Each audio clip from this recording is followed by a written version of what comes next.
All right, everyone, let's talk about a very common question and a very big topic, which is, should I rent or should I buy? And there is not one right answer to this question, despite most people think that the right answer is, yeah, you should always buy.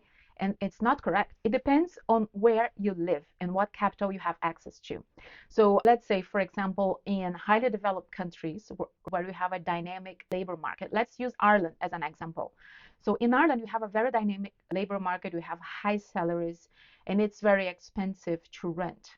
And in that place, if you have 10%, which is what they ask, or 10 or 20% to buy a house, it is more interesting that you buy the house and pay mortgage, because the monthly payments for the mortgage will almost guaranteed be less than what you would be paying for rent. And for you to have access to that, you only need to have 10% of the value of the property. So if you're in Ireland and you have the 10%, and if you have access to credit, buy.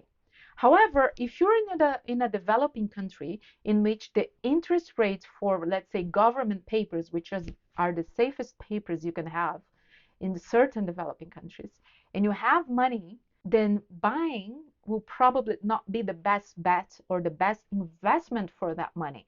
So if you have access to the capital to buy a house or to buy half of a house, let's say, and if you put it in government papers in an interest rate of, let's say, 15%, which is very common in Latin America in stable countries, okay, and I'm not talking about countries that are going through like turmoil, then it is much more interesting that you rent and you use that money to operate for you and to generate interest for yourself. So the main takeaway of this video is, should I buy or should I rent? Of course, provided that you have some money. Otherwise, if you don't have money to invest or to do anything, that's not the case here. But if you have money to pay, let's say, 10% of a house, and if you're thinking about, should I be buying, should I be renting, you have to consider the interest rates of the place you're living in. You have to consider the rent, how much the rent is relative to what you would be paying in mortgage, and you have to do some math. All right.